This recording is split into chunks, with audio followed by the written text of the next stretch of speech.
No. 3 meetings this morning. Well, we're going into, That we're workshop. switching out. We're gonna go with the Bass here first, then we're gonna go into the workshop with the mileage. The what? The mileage. Yeah, We're gonna swap items on the workshop and go ahead and get our Zoom people out of the way before we go to the other item of the virtual. So you need William Bass. If that's all right with you, sir. yeah, I mean, I thought you said that a while ago. Okay, so we're gonna go with the grant workshop. Y'all want to move that ahead of the mileage Well, or go with the yeah, because he's ready to go now. yeah. Okay. And we're 30 minutes late. Yeah, Oh, we're not 30. Yes, 10:30.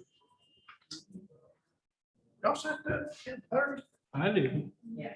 I think that's, the judge did that. No, Judge didn't do that. We always have it at 11. 11 o'clock. Judge didn't do that. Judge would have got it right. Oh.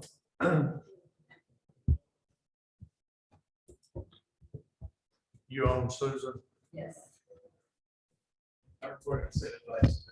William Bass is very. But we can go ahead and start. Do y'all have anything? Well, Okay. check now. Okay, he's not up there yet. No. Is Trot in? Trot was gonna give just an update on where they was at. I just said it. Well, I can go ahead and call the workshop, Van Zandt County Commissioners Court Workshop to order on Wednesday, April the 27th at 2022.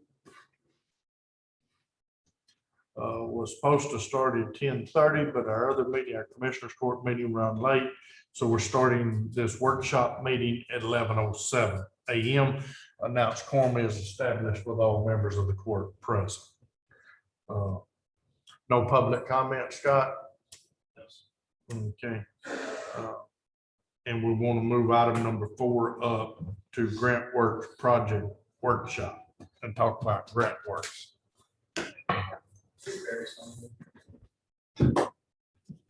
So is there anything you want to discuss? Tim, you have anything down there you want to discuss? No. Sandy, do you have anything you'd like to discuss on grant works? I do have one question. Okay. I understand that April the 30th, we're supposed to have in our first big report. Is it ready? 10-4, that's all. Thank you, ma'am. That's my question. It was done on April the 5th or 6th. Okay, thank you, ma'am. William did it. Who did? We. Yeah, he did. Oh, that's the reason I was checking.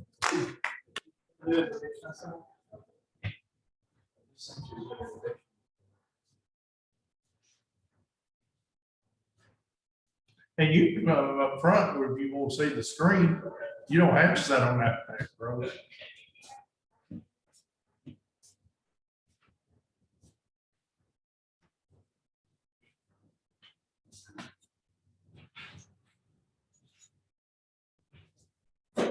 Close first. There you go. 8 more buses going to Washington. That's a good. Did they just, oh, today? Yes. I thought you seen one go by. No. If it's a bus, it has nothing on it. It's just a white bus. You That's know what what's it in is? That's what, you know what's in it. What is it? I didn't know. These buses that come around.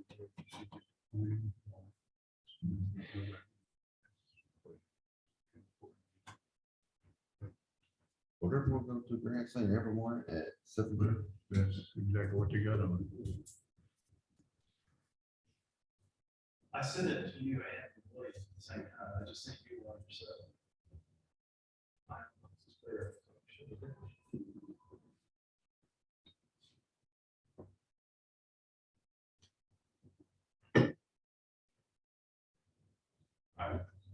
Okay, you're welcome.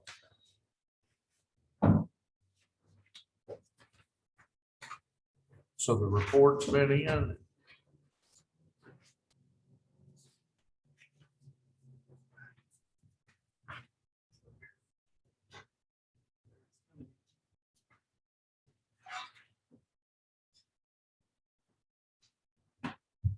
that Trot?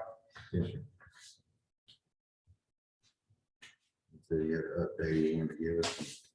This fast will be here or not. We can look.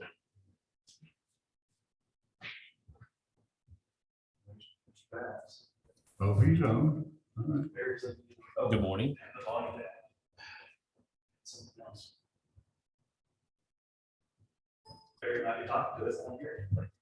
Hello? Hello. You can get turn the TV volume back up.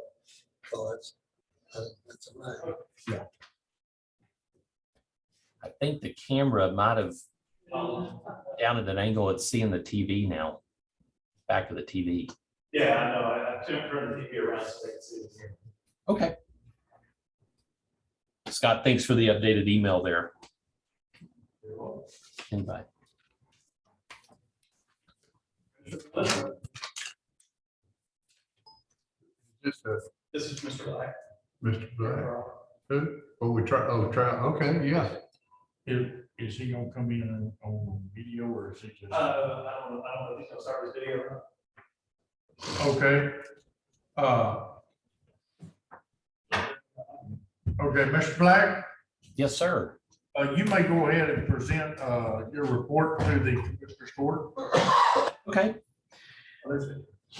Okay, so just as an update, so I guess since we last met, which is, it's been a little while since the last one was canceled, but in that time, we have issued the RFP 1A for the dispatch console, furniture, and carpet, and proposals were due last Friday at 7 p.m.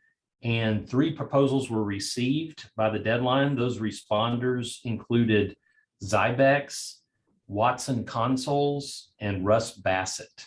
All of those were solicited through, they're all vendors through HGAC Buy, which the county is part of, and that gives a nice mechanism to make this purchase with very competitive, probably the lowest pricing you can kind of get from these vendors. An analysis has been done and an executive summary prepared for those proposals. And I have forwarded that out to the parties. And we have a meeting that will be tomorrow at 9 a.m. to kind of go over that and determine what the next steps in the process would be. Then the second RFP, we're calling it RFP 1B, is for the P25 radio system and dispatch equipment, radio equipment, not furniture. And we are continuing to draft and develop that RFP. We're very close.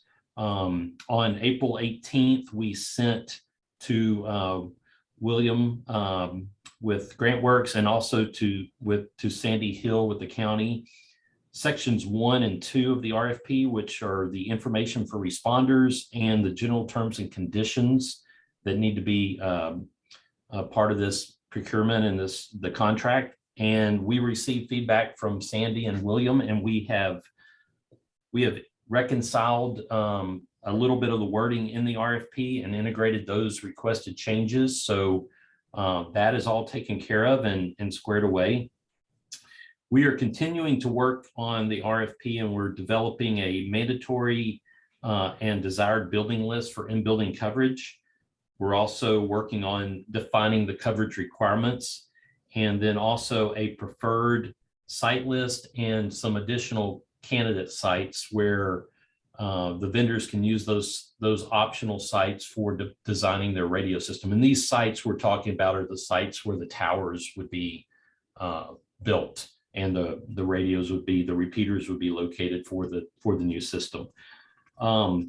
And then we're also finalizing some wording in the RFP to integrate the existing VHF radio systems that you guys have today, to have those out there as another source of communication, especially interoperability going forward. And then, of course, the integration of the existing panic button systems that the county has to make sure those are properly integrated with the new system.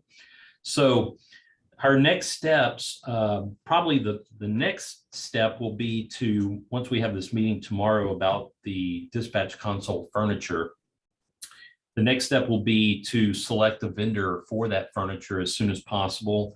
Then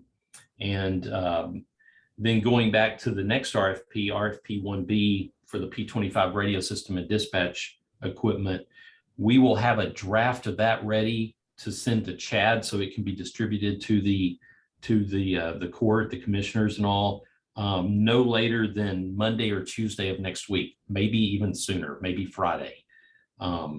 That'll give the court at least 7 days to review that before having it on the agenda for the May 11th court to discuss and for vote of releasing that RFP. While the court is reviewing the draft of this RFP, we're going to finalize the standardized pricing sheet that will accompany the RFP. The pricing sheet is real important. That way, when we get bids in from the vendors, they're similar. They're not on the vendor's format. They're on our format. And that way we can compare those much easier. So that will be worked on. We will also be working with Sandy Hill and William to prepare for the release of the RFP. And that includes advertising this in the local newspaper, posting the RFP and any associated documents to attachments to that on the county's website. Also emailing that to the 3 major radio vendors that provide P25 trunk radio systems. This includes Motorola, EF Johnson, and L3 Harris. There will also be an email sent out to the hub community contacts for Texas that were provided by GrantWorks. So that will be how we advertise this procurement, the RFP. We plan to release that RFP on Wednesday, May 11th, if all goes well there. We plan to then conduct a pre-proposal conference in Van Zandt County on Thursday, May 26th. To anybody who wants to attend, who may be somebody that's preparing a proposal, can attend that. We will answer questions. We will make some clarifications. We will make sure everybody's on the same page and there's nothing out there that was misleading, let's say. But that'll be a time to kind of address that.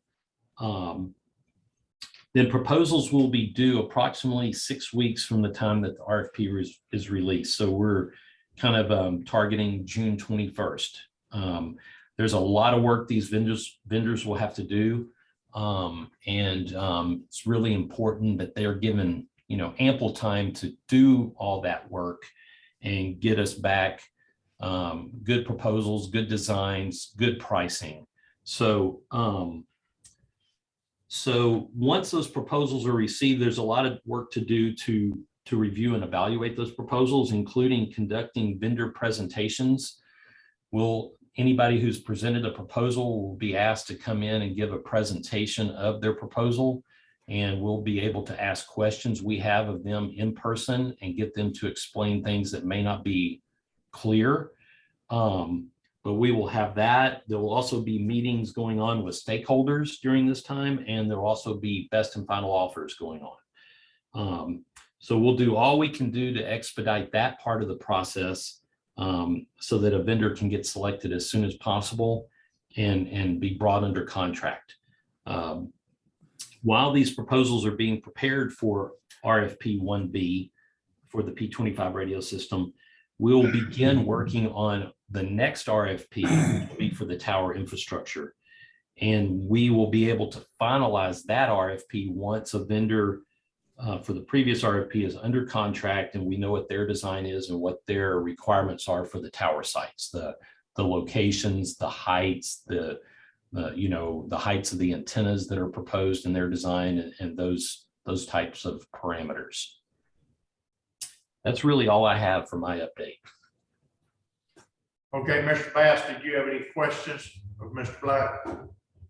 No, that all makes sense. And I've been in communication with Barry, as you mentioned, along the way to review the RFP and ensure the proper provisions, the necessary provisions and stuff are in there. But yeah, Barry's summary is exactly what's been what's been occurring so far. So no questions for Barry. Okay.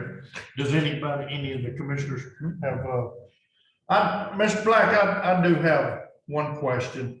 Yes, sir. You're talking about going out for the RFPs on the radios. Before we do the RFPs, are we gonna have to know, how many radios are we talking about?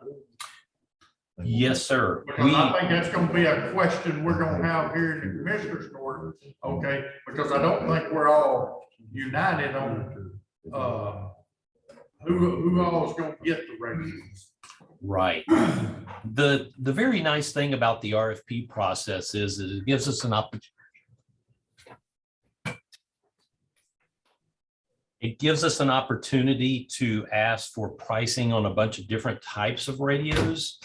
And we are not, the county will not be locked into specific numbers of radios that are included in the RFP. We're going to ask, we have an idea of the total number, but it doesn't mean at the end of the day, you have to purchase that number. You could, once proposals come in and you see the numbers on the pricing, you may decide that, we're going to purchase radios for groups X, Y, and Z, but some of the radios for some of the PDs or some of the fire departments might be the responsibility of those departments to purchase. And we're talking about some time here. It's not going to go super, super quick on this. So there'll be some time that they could go and secure some funds through some other grants or through some budgetary means to get that money to buy those radios. But the great thing about this is once we get this pricing in, we'll see unit pricing, and those prices will be asked by the vendors to be held for X amount of time to give you the opportunity to decide how many you need during the best and final offer. And then that in the contract will be what you're actually buying. And you can make some decisions on, we're going to buy this much now and these departments buy these later. There's a lot of flexibility there in using the RFP to purchase this. So the exact numbers on what you're going to buy, yes, it's important to kind of have good estimates, but at the end of the day, those decisions can still be made down the road, even after proposals are received and before a contract is signed. Okay, that's what, okay. Yeah, absolutely. And again, there's a lot of different tiers of radios. You may see thousands of dollars of difference per radio, depending on if the radio has the capability of multiple bands or LTE capabilities, or there's a lot of different options there. I mean, the radios that are used by firefighters when they have their gloves on and things like that, that radio is really expensive. But the radio that might be able to be used by the folks with roads and bridges could be a much more simpler radio. So there's big differences, and we're asking for pricing for the whole menu of different options there, from the top-notch radio down to the lower radio, and that's for portables and mobile radios. Okay. And some pagers for the firefighters too, the P25 pagers. We're going to ask for some pricing on those as well. Any other questions? Okay. Any questions for Mr. Black? Well, thank you, sir, for your update. Thank you for your report there. We certainly appreciate it. It's always helpful when you guys join in. Absolutely. Thank you for having us. Okay. Mr. Bass, is there any update from you on where we're at? Yeah, I put together the RFP for the file conversion project for Karen, and I sent that over to her.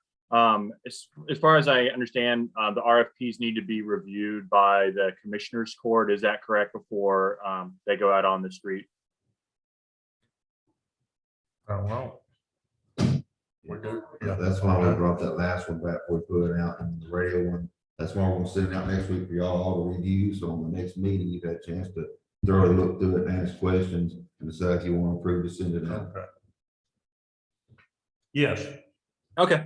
So I have that RFP sent over to Karen, and I'll just ping her to send it over to you guys for review at the next meeting, before the next meeting.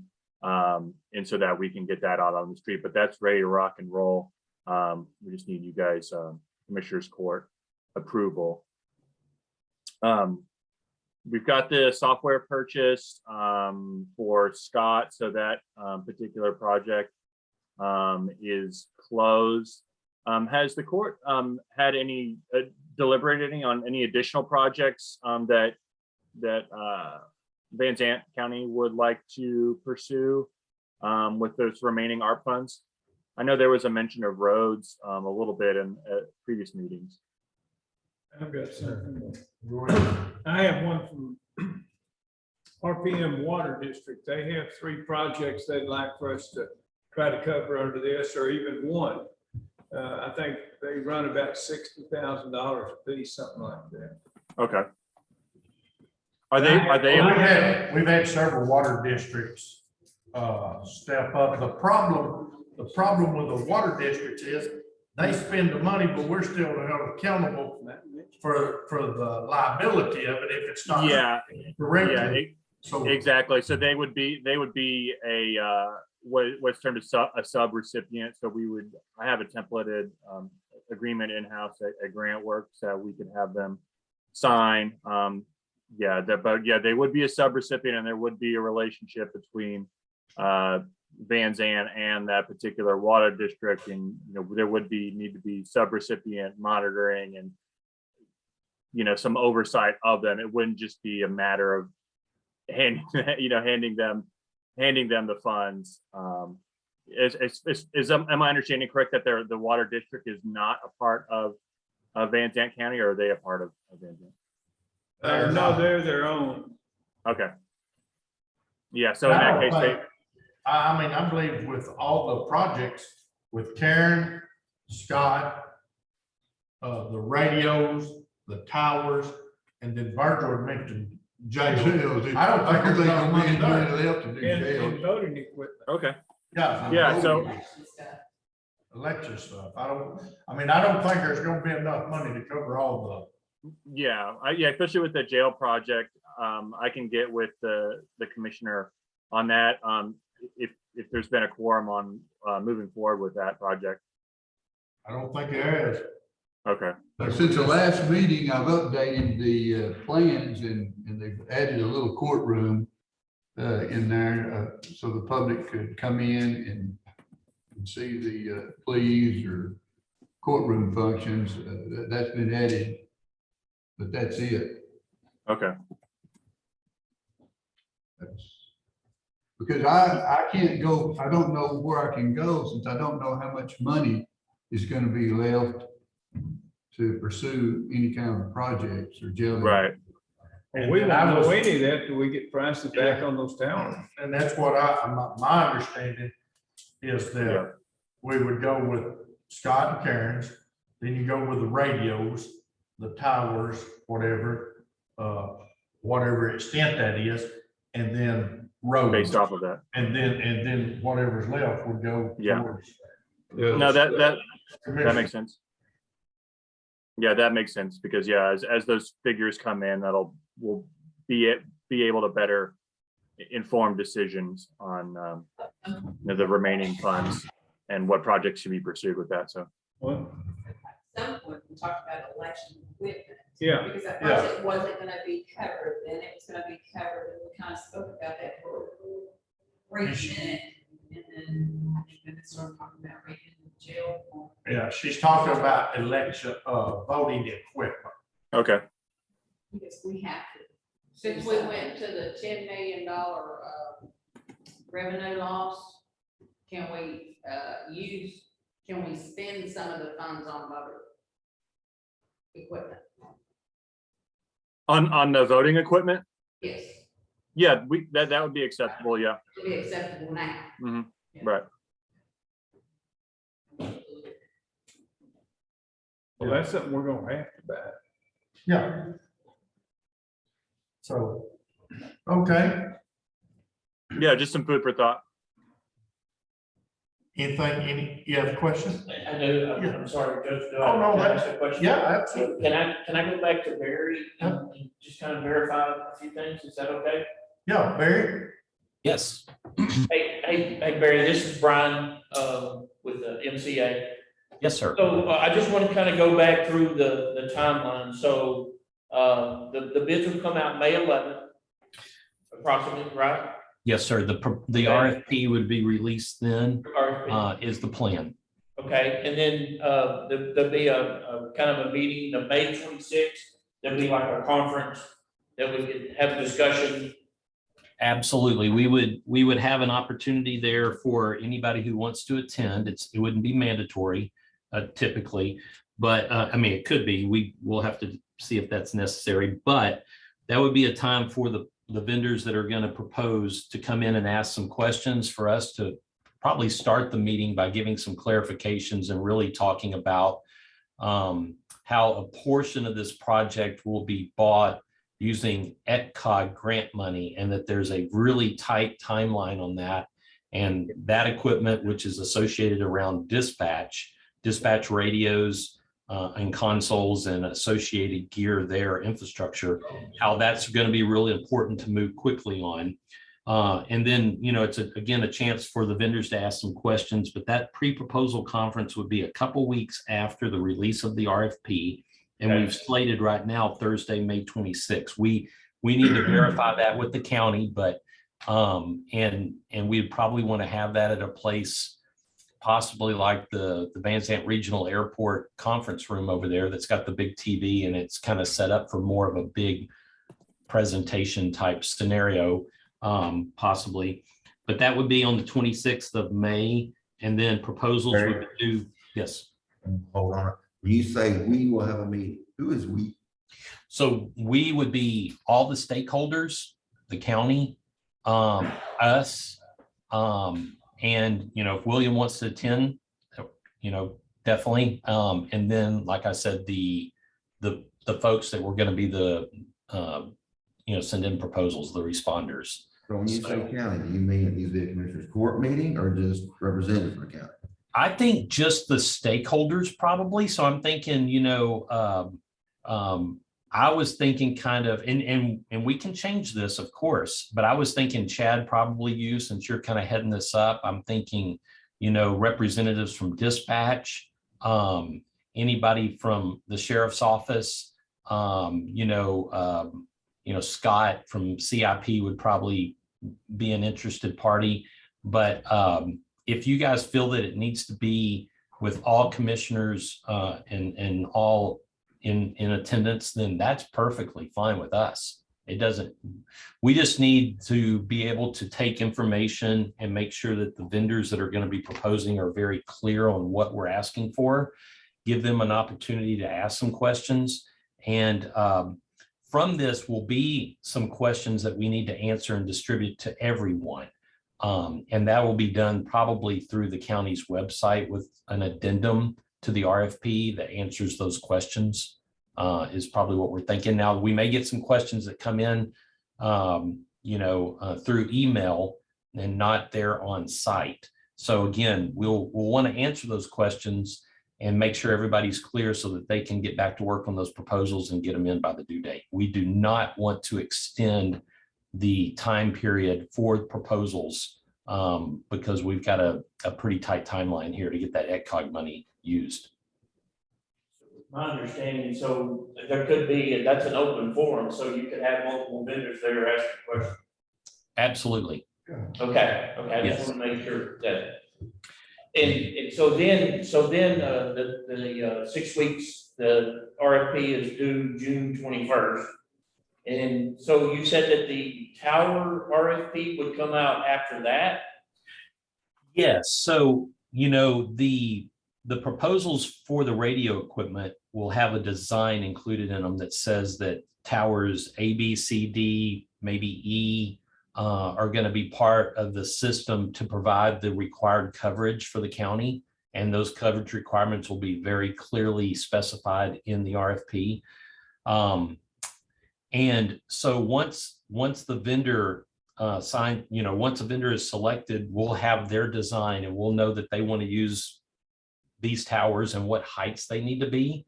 We'll also know what the generator requirements are and how much equipment space is required at the site. So we'll know then how big the shelters need to be, or if we're going to go with an outdoor, environmental enclosure with HVAC on it, if we need a very small footprint.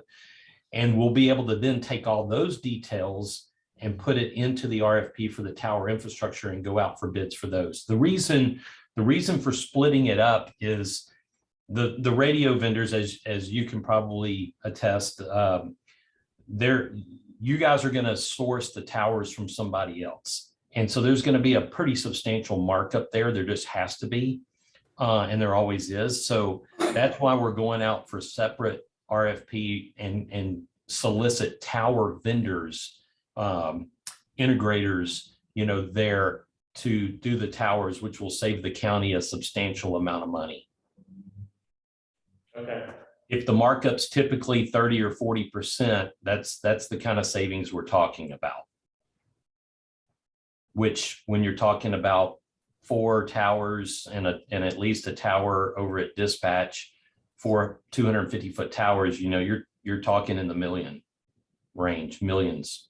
So for that tower infrastructure. So that's why we're doing it that way. Okay, yeah, I understand. I just wanted to clarify that, make sure. Yes, sir. Did that answer all your questions? Yes. Okay, great. But I have a question.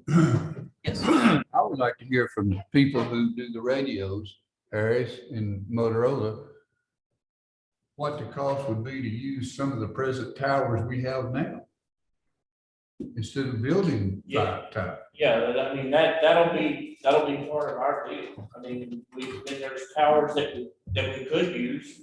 We'll look at those.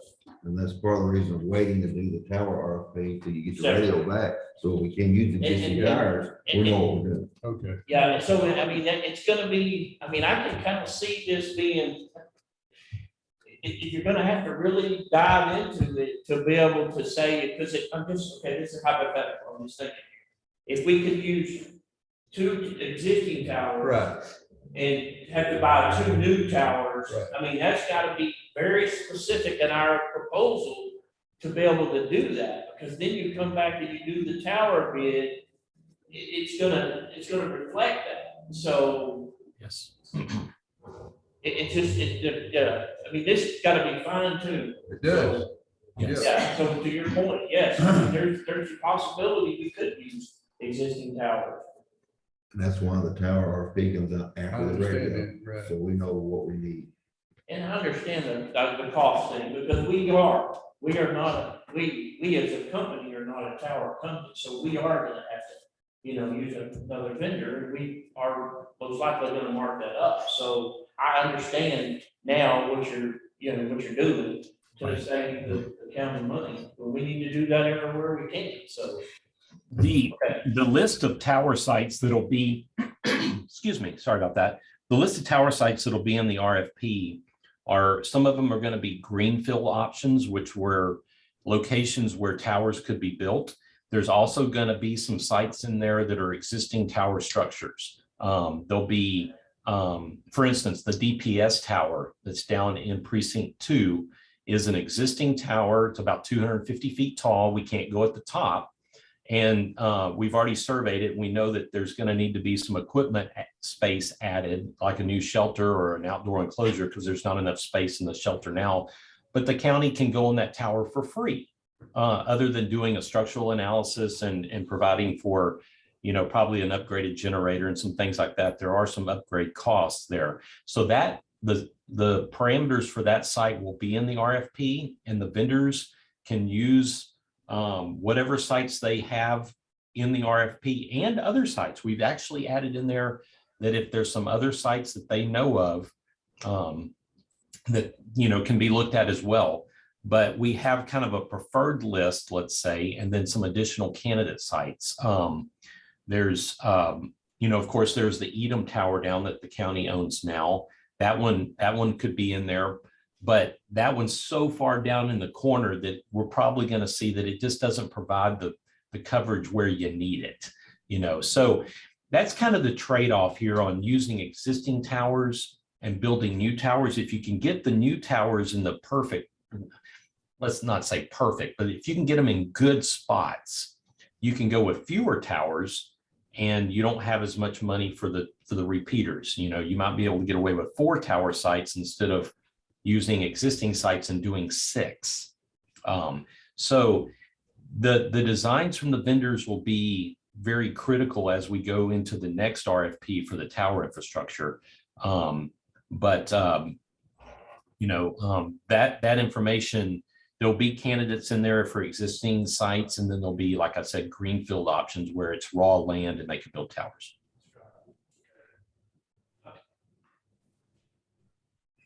Okay, that answers my question. So Okay. is it up here? So. Anything else for Mr. Bass or Black?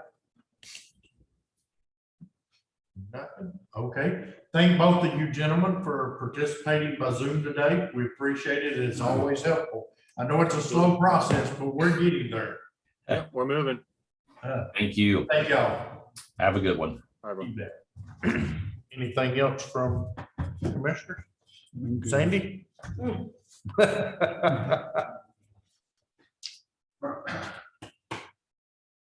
Okay. I guess that, is there a motion to adjourn? So moved. We gotta do the road on it.